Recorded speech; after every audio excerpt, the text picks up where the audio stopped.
scene here for the blue team, Craig and Oliver. This is called Word at a Time Story. Born a long way away from here. Yep. Where were you born? England. England. What is your name? Kirsten.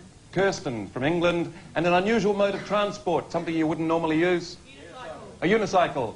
Kirsten is going home on a unicycle to England. Word at a Time Story starting now. It was a lovely day in Wellington when Kirsten decided to return to her homeland of England. She leapt out of bed and out the window and fell 200 meters to concrete. Recovering instantly, she leapt towards the taxi, but it was exploded. Just then, a passing circus was going past, throwing herself into a unicycle list.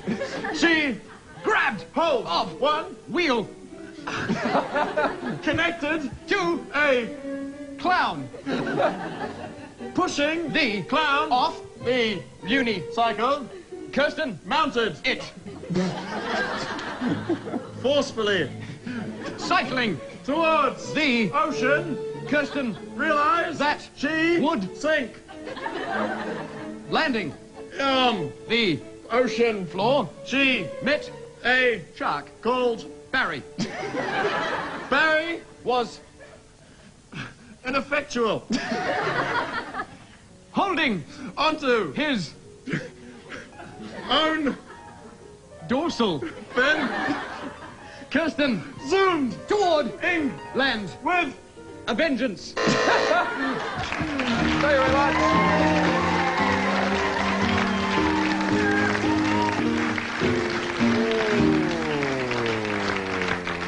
Yes, moving straight on. I think the brown team. Cal and Kevin. Just to prove that we can be very cultural on this show, I'd like you to recite a poem. From the audience, a well-known New Zealand figure. Rachel Hunter. Rachel Hunter, and maybe something you think Rachel Hunter has not achieved in her life yet, but would really like to. School cert. Oh, how cruel. Yeah, let's do that one. This is a poem entitled The Day Rachel Hunter Got Her School Cert. Well, there's no going back from this. There's no going back. A poem starting now. The day Rachel Hunter got school C. Rachel walked in the room with a smile on her face. She felt like fish. She didn't have the gurnard, she had place. She wiped off her mouth with style and with grace. The day Rachel Hunter got school C. She sat straight down and opened her text. And looked at the words and, oh, she was vexed. And she wondered if she'd make the cover of Next. The day Rachel Hunter got school C. She looked at the page. She bit at her pen. And started moving her head in small movements like a hen. And all she could write was, and then. The day Rachel Hunter got school C. What she wasn't prepared for was the difficulty of the examination. But the look on her face was pure determination.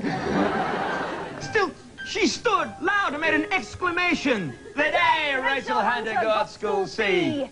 She ripped up her paper and ran from the room.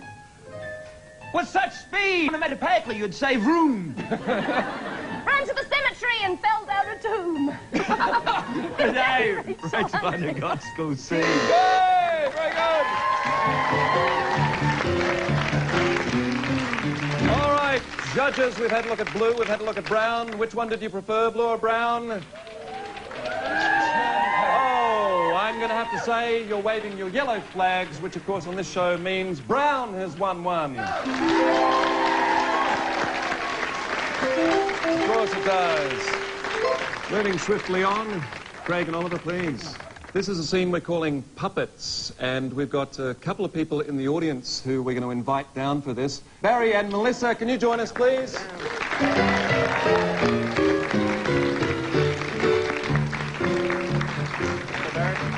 Meet the players there, Barry and Melissa. How are you? Nice to meet you, Barry. They've been going out for a while. For quite a while. Your first date, you went to the beach. Is that right? Okay. Now, this is a scene that these two will be playing your first date for you. Barry and Melissa, this is what we'd like to ask you to do. You'll be standing behind the actors. We'll do a quick demonstration here. If Oliver said something like this... Gosh, look at that plane in the sky. You would move his head like that, pointing... Oh, it's crashed. I must run and save people. Just like that. So you'll be standing behind doing that. All right, Barry and Melissa's first date at the beach. Puppets, starting now. Oh, these mozzies are terrible. Ouch! Oh, they've all gone. Ah, I hope Melissa likes these ice creams I bought for her. Well, just one, really, that I'm eating. Oh, no, there's the... I was just keeping it in my pocket.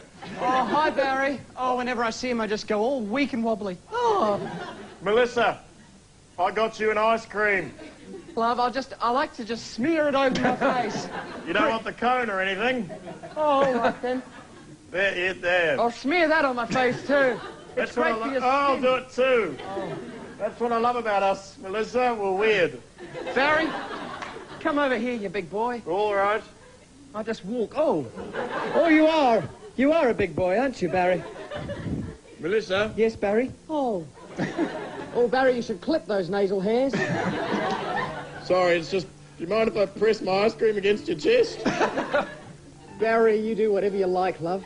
Where's all that? Oh! Oh! Look. Oh! Let's go. Oh! I just wanted to give you a hongy. Thank you. All right, thank you. Brown team, Cal and Kevin, please. This is a scene we like to call word ball. I'll call out a number of words, and the actors use that amount of words in a sentence. Kevin is a policeman trying to keep Cal from jumping off a ledge. All right. Word ball starting now. They can only use this many numbers of words. We'll start with 5. Don't do it, love! No! There's no point in going. On? Is that what you're saying? Yes. 3.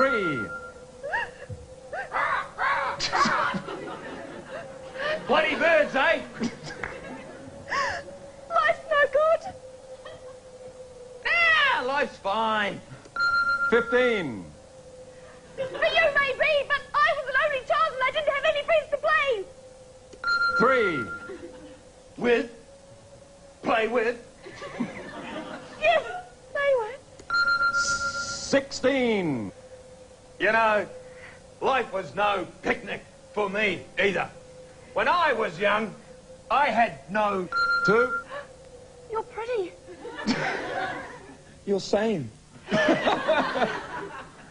Not really. Close enough! Very good.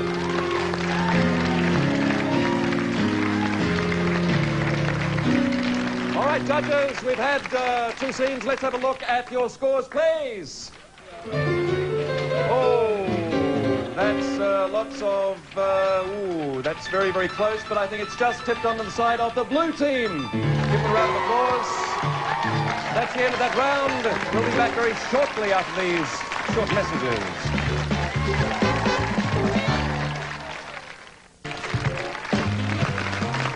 This next game is for 2 teams. 2-team game, head-on-head challenge. This is called Late Breaking Story. It's like a big complex news report. Oliver, will you be our news anchor? Craig, guest expert. Cal, field reporter. And Kevin, you'll be the interview subject. And the subject of the story is Little Red Riding Hood. Little Red Riding Hood, Late Breaking Story. Go. Good evening and welcome to SS News. Late breaking story today. Apparently there's been a young girl attacked by a wolf in a forest. There's a grandmother involved as well. We're cutting now to Nancy. Nancy, live at the scene at Grandma's house. Nancy.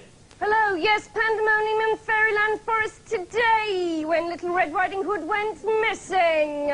I'm speaking to her grandmother now. Grandmother, what happened? Well, I looked and Look, you know, she comes every Monday. It's regular as clockwork. And I thought... Thank you very much for coming back to the studio. Thank you. Excited. I have an expert with me on old people. It's Mark Simpkinson. You've looked after a lot of old people in your life. Do they have a tendency to make stuff up just because they get bored? Yes, I think basically old people shouldn't be trusted. They're evil people. And something happens around 80 where they suddenly become possessed by the devil. I'm going to have to stop you there, partly because you're dull and partly because I need to cross through to the live reporter. Apparently she's there. She's found a wolf. You're speaking with Mr. Wolf now, I understand.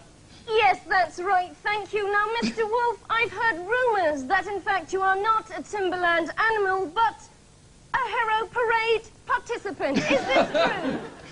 Well, it started off as a parade, you know, and I seen her in the crowd. I thought, oh, that's a nice jacket. I like jackets straight off. I thought, oh, well, I'll have that, you know. But the girl was inside it, so she had to go before I got the jacket. You know what I mean? Very nice, very stylish. A stunning indictment on people dressed as animals. Back to you. I have an expert here in the studio with me on finishing up a news report. You've been finishing up news reports for years. What do you think the best process is? Well, yes, indeed. I find the best process is to shuffle your papers like so. Excellent. And have a chat like this. Possibly pick Thank up a you. glass of water or a Good night. smile. And then I thought this. Very nice.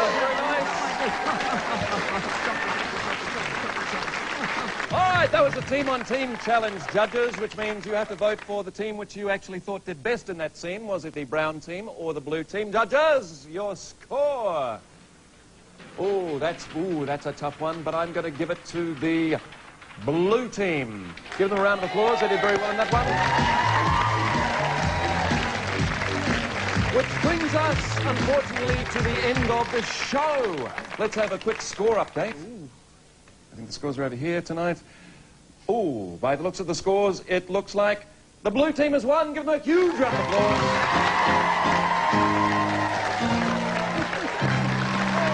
Unfortunately, to the end of the show, please thank our players, Craig Parker, Oliver Driver, Gal Wilson, Kevin Smith, and our musician Jason Smith, and also our fantastic judges. Thank you very much. We'll see you next week. Good night.